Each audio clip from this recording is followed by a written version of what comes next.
کی محمد سے وفا تو نے تو ہم تیرے ہیں، یہ جہاں چیز ہے کیا لوح و قلم تیرے ہیں، قوت عشق سے ہر پست کو بالا کر دے، دہر میں اس میں محمد سے اجالا کر دے، سب کے صلی اللہ علیہ وسلم۔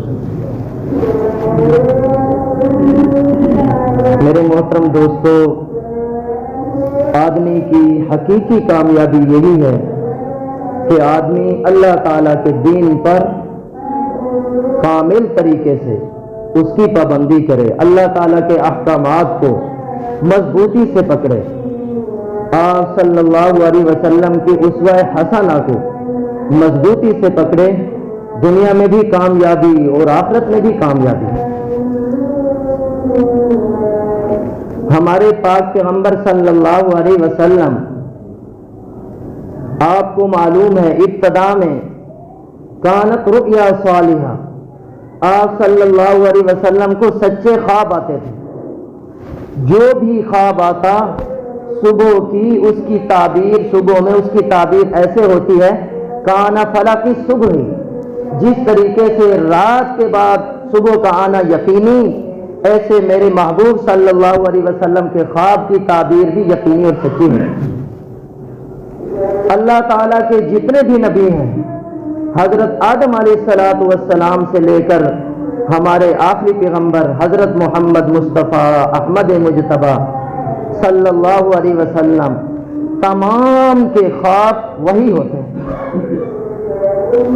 آپ صلی اللہ علیہ وسلم قبل النبوہ اللہ تعالیٰ کی عبادت کر رہے ہیں، غار حرا کے اندر چلے جاتے ہیں، 25 سال کی عمر میں آپ صلی اللہ علیہ وسلم کا پہلا عقد نکاح حضرت خدیجہ رضی اللہ عنہا سے ہوا، اور حضرت خدیجہ رضی اللہ عنہا کی عمر اس وقت 40 سال تھی۔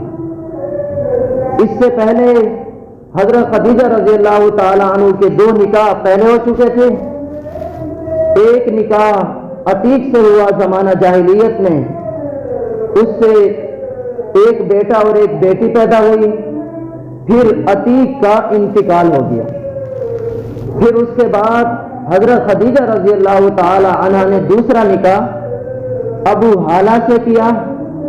ابو حالہ کے نام کے بارے میں 3 قول ہیں، ایک قول یہ ہے کہ ان کا نام ہند تھا، دوسرا قول یہ ہے کہ ان کا نام مالک تھا، اور تیسرا قول یہ ہے کہ ان کا نام نباش تھا۔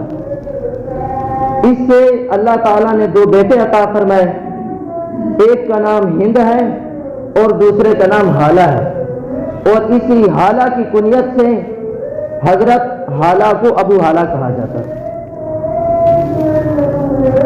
آپ صلی اللہ علیہ وسلم کی صداقت، دیانت، شرافت کے پورے مکہ کے اندر بول بالا تھے، ابتدا سے لے کر بچپن سے لے کر آخری عمر تک آپ صلی اللہ علیہ وسلم کی زبان مبارکہ سے کبھی خلاف واقع بات ثابت نہیں نکلی نہیں، جب بھی بات کرتے تھے تو حق بات کرتے تھے، آپ نے کبھی کسی کے ساتھ دھوکہ نہیں کیا۔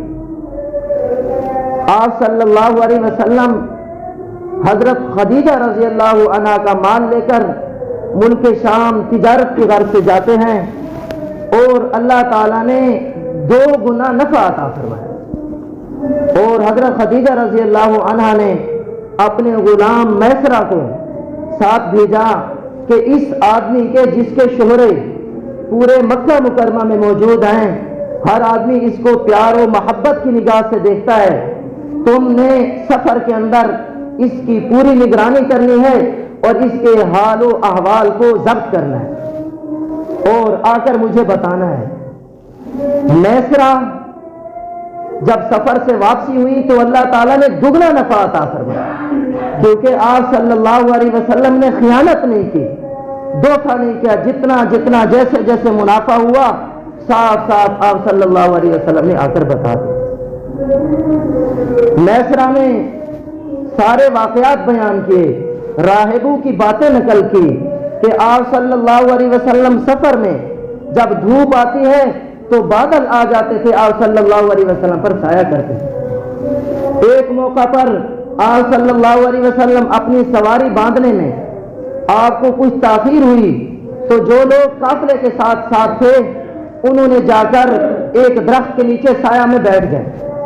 جب آپ جاتے ہیں تو سایہ موجود نہیں ہے، وہ درخت جہاں پہ حضور بیٹھتے ہیں مالت الیہ ظل، اس کا سایہ آپ کی طرف میل ہو جاتا ہے۔ اللہ تعالیٰ نے کمال عطا فرمایا تھا۔ آپ صلی اللہ علیہ وسلم فرماتے ہیں کہ اس پتھر کو میں آج بھی جانتا ہوں جس پتھر سے جب میں گزرتا تھا تو مجھے سلام کرتا تھا۔ اللہ تعالیٰ نے انوارات الہیہ، تمام قسم کی اچھی صفات آپ صلی اللہ علیہ وسلم کی ذات مبارکہ کے اندر پنہا کر دے۔ کوئی نقص، کوئی عیب والی صفات تو موجود ہے۔ اللہ تعالیٰ کے جتنے بھی نبی ہوتے ہیں سب سچے ہوتے ہیں، ان کے قول اور فعل میں تضاد نہیں ہوتے۔ اب حضرت خدیجہ رضی اللہ عنہا نے آپ صلی اللہ علیہ وسلم کو پیغام نکاح بھیجا، اور حضرت خدیجہ رضی اللہ عنہا زمانہ جاہلیت میں طاہرہ کے لقب سے مشہور تھیں، پاک دامن، پاک باز عورت، اور مالدار خواتین میں ان کا شمار ہوتا تھا، اور زمانہ جاہلیت میں بھی ان کو بتوں سے نفرت تھی۔ اب پیغام نکاح بھیجا، آپ صلی اللہ علیہ وسلم نے اپنے چچا ابو طالب سے اس کے بارے میں مشورہ کیا تو انہوں نے کہا کہ ٹھیک ہے، آپ عقد نکاح کر لیں۔ ابو طالب نے آپ صلی اللہ علیہ وسلم کا نکاح پڑھایا۔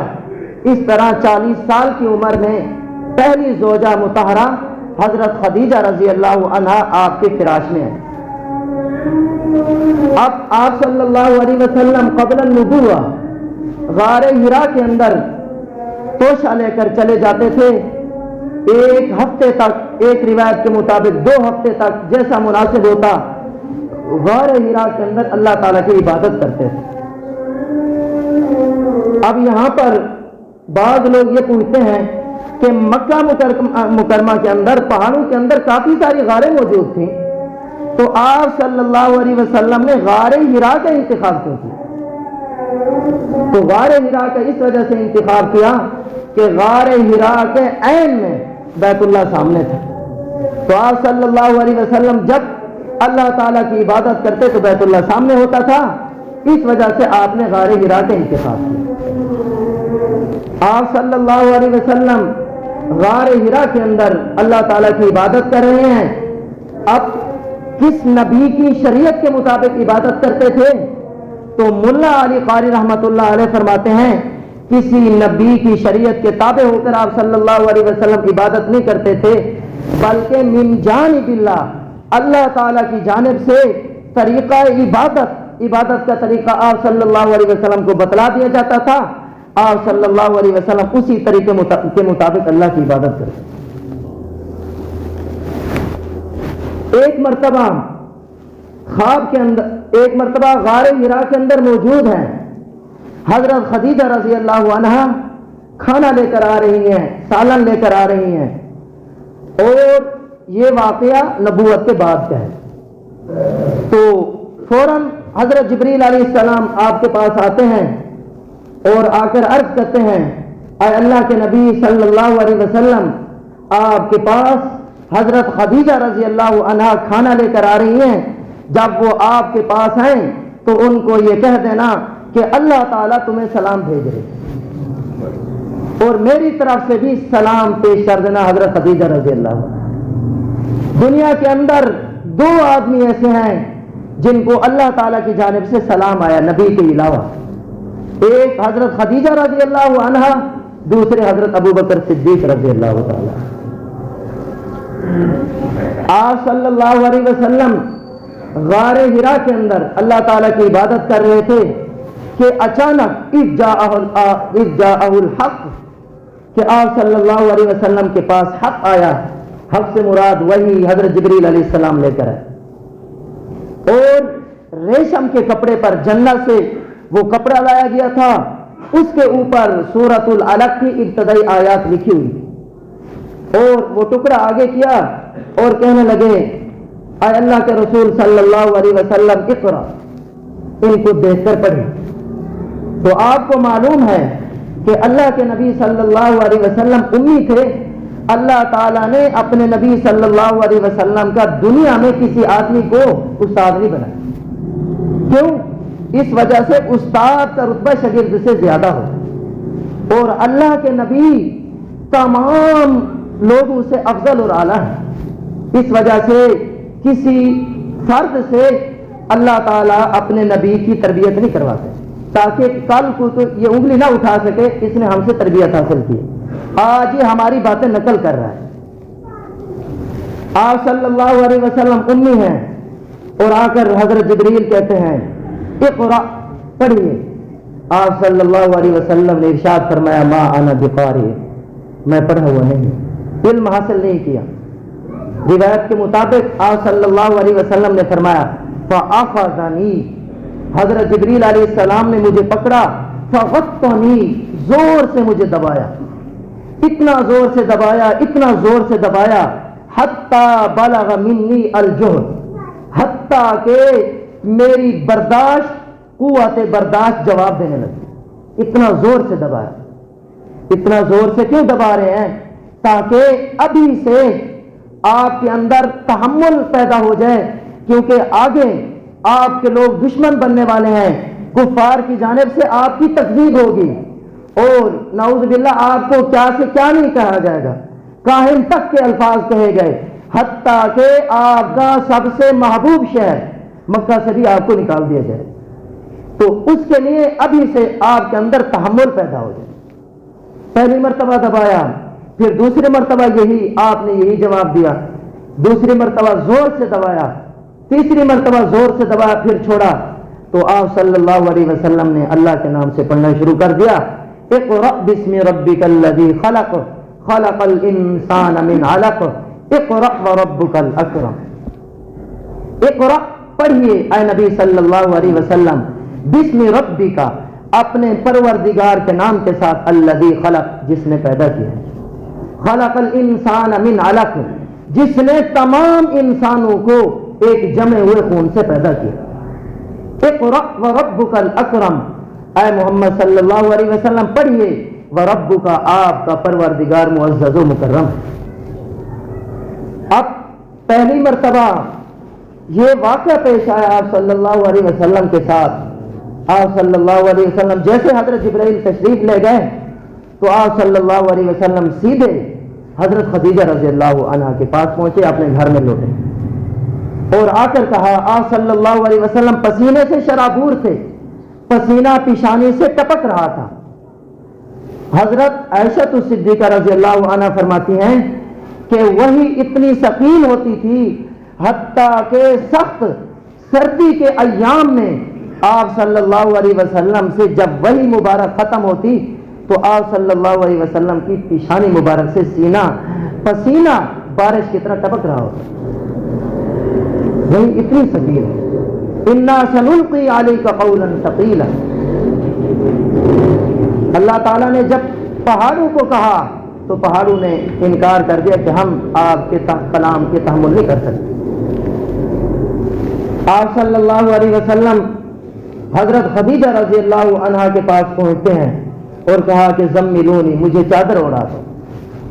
حضرت خدیجہ رضی اللہ عنہا نے فوراً کپڑا ڈالا چادر، حتیٰ کہ ذہب منہ عنہ الرو، جب آپ صلی اللہ علیہ وسلم سے ایک قسم کی پریشانی دور ہوئی تو آپ صلی اللہ علیہ وسلم اٹھ کر بیٹھ گئے، اور پورا واقعہ جو غار کے اندر ہوا تھا حضرت خدیجہ رضی اللہ عنہا کے سامنے بیان کیا، رویداد بیان کی، اور ساتھ میں یہ الفاظ بھی کہے، لقد خشیت علی نفسی، مجھے اپنی جان کے اوپر خوف ہے۔ مطلب یہ ہے کہ اس تحمل کو، وحی کے بوجھ کو میں برداشت نہیں کر سکوں گا۔ سب سے پہلی تسلی دینے والی حضرت خدیجہ رضی اللہ عنہا ہے۔ فرمانے لگی، اے اللہ کے رسول صلی اللہ علیہ وسلم، آپ کیا کہہ رہے ہیں؟ کلا، ہرگز ایسا نہیں ہوگا، اللہ تعالیٰ آپ کو وفات نہیں دیں گے۔ کیوں؟ آپ کے اندر تمام اولین و آخرین، آپ تو تمام صفات کے جامع ہیں، کسی فرد کے اندر وہ صفات نہیں ہے جو آپ کے اندر صفات ہے۔